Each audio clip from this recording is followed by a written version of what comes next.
Edmund AU, being returning officer for Soroti City, pursuant to the Parliamentary Elections Act 2005, declare Ariko Herbert Edmund Ariko duly nominated as candidate to contest for election as Member of Parliament for Soroti City East Division constituency in Soroti City. Congratulations.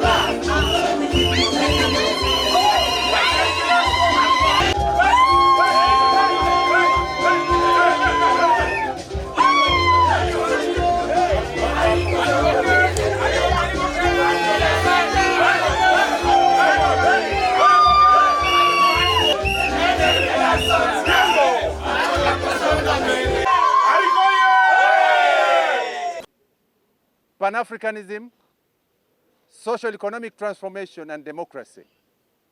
I want to assure you that we have a number of packages which have not been unpacked in this city in our manifesto because of the leadership.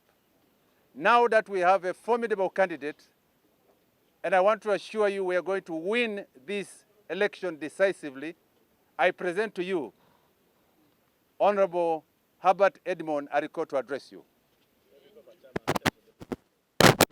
Countrymen and countrywomen, good afternoon. My name is Herbert Edmund Ariko. I am candidate of the National Resistance Movement in the Soroti City East constituency by-election. This afternoon, I would like to thank God and my party for the completion of the first phase of this exercise in which I have been nominated candidate. Ladies and gentlemen, it is the desire, it is the aspiration of the National Resistance Movement to see that there is equitable development, there is socio-economic transformation, and that the people of Soroti, just like any other part of Uganda, will enjoy equitable development. It's our aspiration that we have a leader that is sensitive, responsive, and compassionate to the needs of the people. The politics of Soroti should not only be hinged on propaganda and lies. We must get out of the politics of anguish. We must work proactively, position ourselves, and lobby for the several government interventions to transform the lives of the people. As a leader in Soroti City, one of the key issues on my agenda is to ensure that the NRM manifesto is fully implemented and that the people of Soroti become part and parcel of the Ugandans that enjoy of the good leadership of the NRM government. Secondly, ladies and gentlemen, we would like to see that Soroti is not only a city in name, but it becomes a city indeed. One of the core pillars of a good city is to ensure that there is sustainable livelihood and urbanization. That a city must be responsive to the future generations. So we must align our city to the aspirations of the SDGs. One, that a city must be well planned and well laid out. Number two, as a leader, I must champion government programs to ensure that the physical plan of Soroti City is not only developed and approved, but actually implemented. Number three is the issue of sanitation and provision of a clean environment for our people.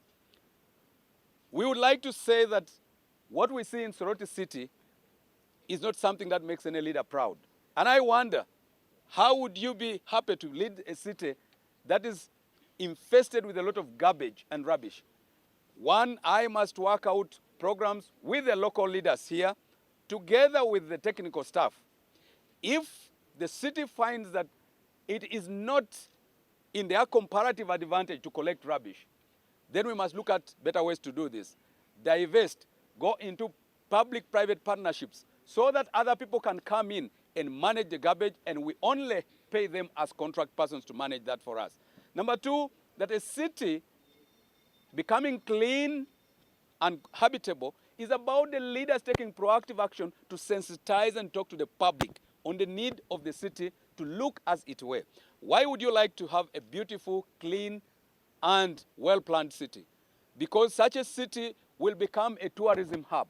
It will attract a lot of economic activity, and that will trickle down to our people in terms of business, in terms of investment, in terms of urbanization. Ladies and gentlemen, yes indeed, and employment as well. What other thing would we like to see? That the government of Uganda has rolled out very important programs like the Parish Development Model Program, which is meant to take income to the basic households. As a member of parliament, nobody in Soroti has seen a leader here go around, especially Soroti City East, talking to the people about this very important program. I want to take it upon myself as soon as this election is over, which is in 1 week, by the way. One of the first things is for me to go and sensitize the communities, the local livelihood households, that they can as well position and organize themselves and benefit from this very important program, where government is making provision for 100 million for every ward or parish. Indeed, this is no small amount of money. This will see that money will start going into the pockets of our people. The other thing, of course, in terms of legislation, ladies and gentlemen, is that a member of parliament must be heard. It must be heard. Going to parliament is just not political rhetoric. As the NRM, we would like to be the voice of the voiceless, that we must speak to issues. We should not only talk for political propaganda. I will go to parliament to ensure that the voice of the people in terms of services is heard, but the voice of the people in terms of legislation, the writing of the laws, is heard in parliament, and the voice of the people in terms of oversight of government programs. Finally, for today, I would like to talk about government's program to transform the health sector. Soroti National Regional Referral Hospital is at the core of the government plan over the medium term. Over the next 3 years, we will see a transformation of that hospital. There's going to be reconstruction and renovation. The government has made provision of 2 CT scans. It's made provision for a huge X-ray machine. Currently, construction of an ultra-modern radiology building is going on in that hospital. And very soon, we also will have a blood bank completed and handed over to the people of Soroti. That will serve the entire sub-region of Teso and Karamoja. Ladies and gentlemen, as a member of parliament, I am not an implementer, but it is my duty to oversee that this money is put to good use so that our people benefit from the good intention of the NRM government. I want to thank you, and I would like to request, ladies and gentlemen, that let us share the vision of the national resistance movement led by President Yoweri Museveni and vote for Ariko, a leader who will go to parliament to ensure that government works well with the people of Soroti East. I thank you. I'm Lydia Wanyoto Mutende, the national chairperson of the NRM Women's League and a member of the Central Executive Committee of the NRM. I am here in Soroti City East constituency to participate and observe the nomination of our candidate, Honorable Herbert Edmund Ariko, for Member of Parliament in this by-election. We are going to campaign, we have their support, and we want to mobilize all our members in this city to make sure that we go door to door. And on the 28th, I would like to call upon all registered voters in Soroti East City constituency to vote for the bus, to vote for Honorable Herbert Ariko Edmund, because the program which Ugandans chose, the social contract Ugandans have, is the NRM manifesto. And that's why we are here to give that testimony and to prove ourselves that come 28th of this month, we have it in the ballot box and that Herbert Ariko will win. There has been a lot of lies here, including that one that we don't have support. The most important ingredient of an election is a good candidate. Herbert has been a member of parliament here before. Before you talk about NRM, who is that person who is taking the flag? Herbert has been a member of parliament here before. In the last parliament, he was the MP of this area, because it's now a new city, there's a new demarcation. So that's already, we already have 70% because of a good candidate who has been a member of parliament. The other 30% is to remove the lies of the opposition. We have come to unpack and to tell people the truth. We are going to go on radios, we are going to go to remove the lies so that people of Soroti East constituency, city constituency, vote for the NRM candidate whom they have voted before, because he himself, as a person, has credentials that have delivered him to parliament before. So the issue of we don't have support here is a lie, and we have come to unpack that lie, and that's why some of us are already here. Guno okwebaza ennyo Katonda olw'ekiseera kino kuba kye tuliko kaakano tusobodde okuwandiisa omuntu waffe Ariko Herbert era nga ye flag bearer waffe. Ekiruubirirwa mu byonna nti NRM government yeri mu buyinza, ate ng'ekisookera ddala twagala abantu bakitegeere nti ebintu byonna gavumenti byekola, okuzimba enguudo, okukola amalwaliro, okukola ku by'okusoma kw'abaana, okukola ku by'amazzi, okuleeta amasannyalaze, ebyo byonna gavumenti ebikola naye nga omubaka alondebwa alina obuvunaanyizibwa n'omulimu munene nnyo gw'akola okulaba nga services ezo zituuka mu bantu be. Tumanyi bulungi nti NRM erina pillars zeegoberera, pillars omuli ng'emu ku yo enkulu ye ya social economic development of our people. N'olwekyo twagala okwebaza abantu b'e Soroti naddala ab'e NRM abakkiriza nti Ariko ye muntu omutuufu asobola okujja okubeera candidate waabwe. Era twagala okwongera okukakasa abantu b'e Soroti nti tugenda kukola kyonna ekyetaagisa ekisoboka okukunga abantu okulaba nga bawagira Ariko n'amaanyi gonna. Era njagala okugumya abantu b'e Soroti nti tetugenda kukkiriza kavuyo konna kubeera mu kalulu kano, kubanga abakuumisa amateeka bagenda gakuuma, tetwagala kalulu kalimu kavuyo. Twagala okubategeeza nti amaanyi tugalina ng'ab'e NRM, tuli mu buyinza tuweereza eggwanga lino kubanga bannayuganda bawa NRM obuvunaanyizibwa okuweereza eggwanga lino emyaka 5. N'olwekyo abantu b'e Soroti tubasaba balonde omuntu agenda okukola obulungi ne gavumenti eri mu buyinza. Gavumenti eteri mu buyinza egenda kuyamba ki? N'olwekyo we mbasabira mulonde Ariko kubanga yagenda okukolagana ne gavumenti eri mu buyinza okulaba nga services zibatuukako. Ab'e NRM mwenna bakwano mbakubiriza naddala ab'e Soroti okulaba nga tukunga bulungi akalulu kano tukawangule mu mazima n'obwenkanya nga tewaliwo yekwasa kintu kyonna kubanga tumanye nti tujja kukawangula. Mbaagaliza okulonda okulungi ng'ennaku z'omwezi 28 mwenna mulonde basi ab'e Soroti. Kakati okuba nti tulina bacandidates babiri abalala betugenda okuvuganya nabo oba eriyo n'abalala simanyi kubanga olunaku terunnaziba, naye nga njagala okugumya abantu bakitegeere nti NRM tetwazze kukwebera, twazze kuwangula. Era tuli mu Soroti, tukampinze mu Soroti paka nga akalu kawedde ng'ennaku z'omwezi 28 nga tugenze ng'abawanguzi.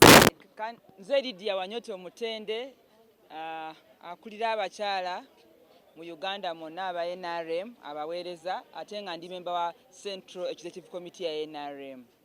Ndi wano Soroti City East constituency nga tuzze kubeerawo okuba abajulizi abakulu n'okwagira candidate waffe Honorable Herbert Edmund Ariko gwe twawa ebendera yaffe ya NRM ajje abenga yagenda okwata ebendera mu kalulu kano.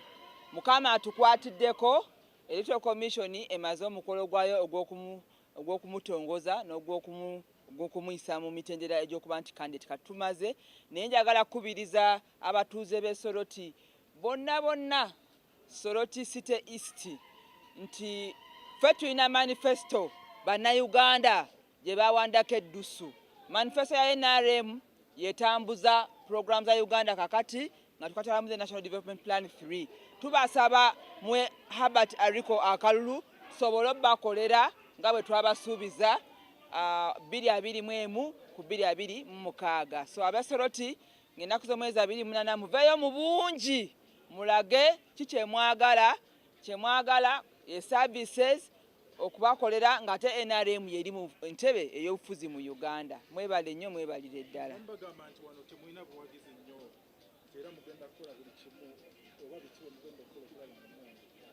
Tulina wano obuwagizi. Candidate waffe Honorable Herbert Ariko yeesimba mu kalulu akaggwa era enjawulo yali ya bululu kumpi 46 bokka. Kati nga abakutte ebendera ya NRM tugenda kwongerako obwongeze bwa NRM nga boxi ejjula nga tukigala.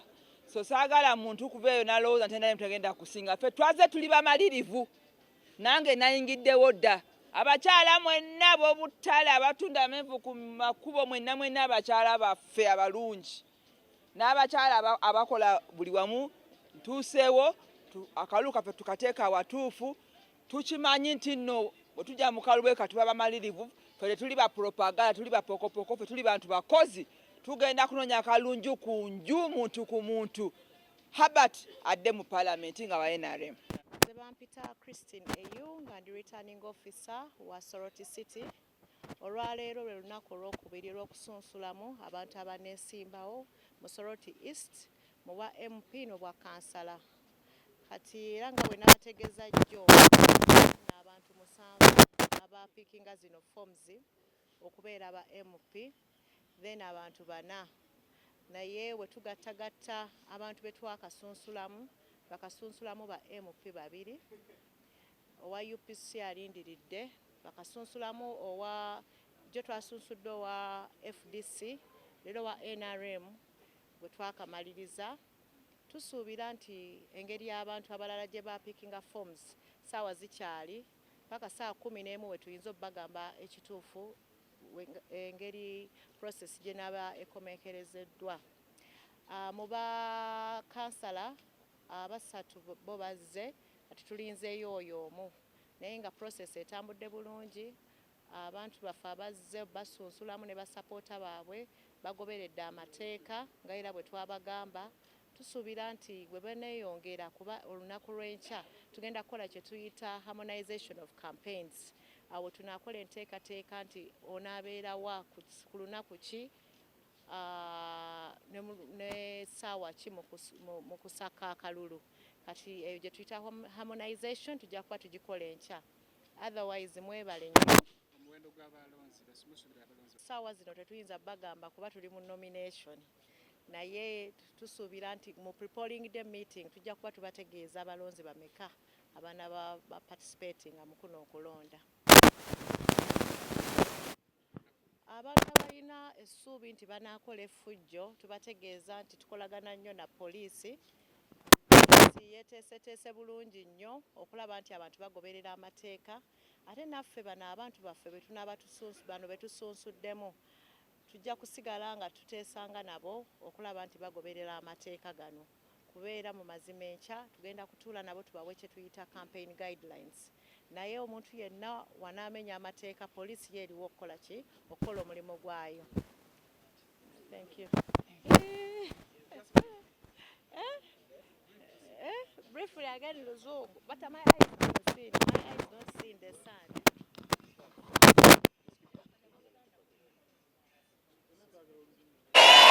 In Jesus' name. Now let's settle. Our dear guests, we can settle. You give him only one song, then you come in. They want to enjoy. NRM is about enjoyment. Ladies and gentlemen, introducing Yona Chan.